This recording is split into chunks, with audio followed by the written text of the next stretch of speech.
You know that 100 million Americans have vitamin D deficiency. Think about it. 100 million of us, including children.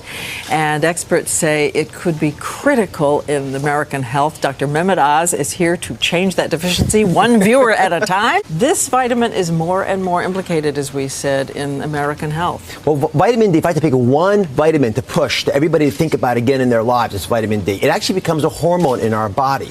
And it's important not just for bone health, which is where most people think vitamin D is important, but it's important for high blood pressure. It's important for cancer, breast, colon, prostate. And you know what? If you're worried about the swine flu today, take some vitamin D, because it's one of the best ways of enhancing your immune system. By the way, you don't know your vitamin D level unless you check it.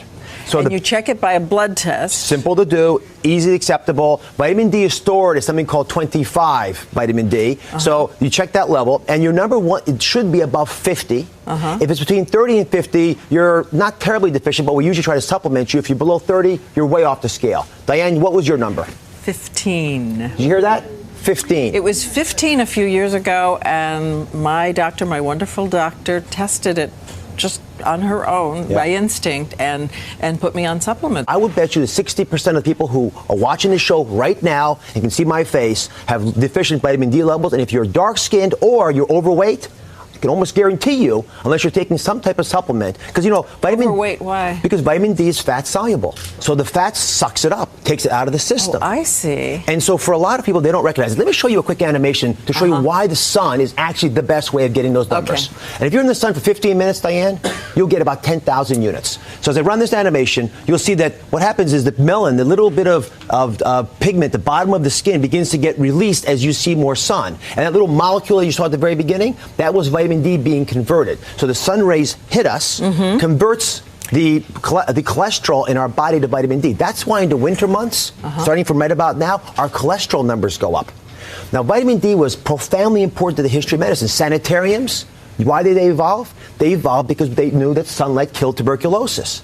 And our moms used to give us cod liver oil because, in fact, that works. And get this, the reason our skin color is different is primarily about regulating vitamin D, because the darker your skin, the less you have sun damage, and you still get enough vitamin D to give you what you needed from the sun rays. So as you travel the globe, the differences in skin color are about the amount of vitamin D people are getting through the sun. And I love when we can figure that all out. Now, what are the sources? Milk.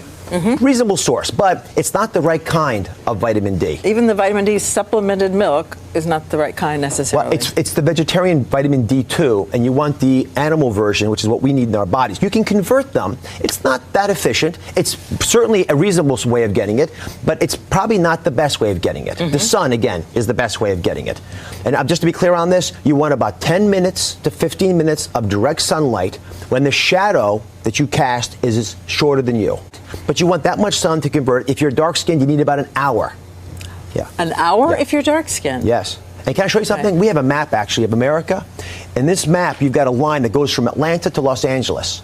And that map is pretty impressive, because what it really is showing us is that if you live north of that line, you are not getting enough vitamin D from now until the spring.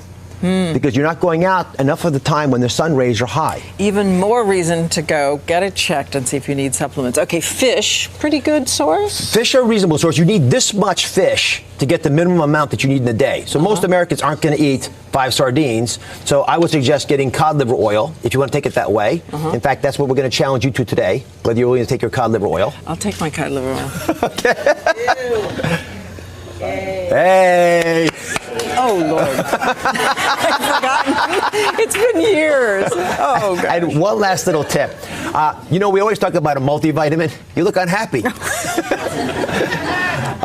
So the problem with multivitamins is they usually only have 400 units of vitamin D. You're still grimacing, God bless you. But you want to take at least 1,000 units of vitamin D. And so ideally what you'll do is take your regular multivitamin and then supplant it with either cod liver oil, some sunlight, or take an extra 1,000 units a day. And you take 10,000 units a week, which is more than the minimum. My father-in-law actually has to take 5,000 a day to get to his adequate level. So everyone out there listening, you got to know that you're low, treat it, and then double check to make sure it's enough. Double check with your doctor, because you don't want to get too much. No, you don't want too much. 10,000 a day becomes a number that gets me very nervous. But here's the deal. If you take 50 times the amount of water that you should drink a day, you'll die faster than if you take 50 times the amount of vitamin D. Oh, so it's not a dangerous vitamin, and it's naturally found in our body. Okay, check with your doctor. It is essential.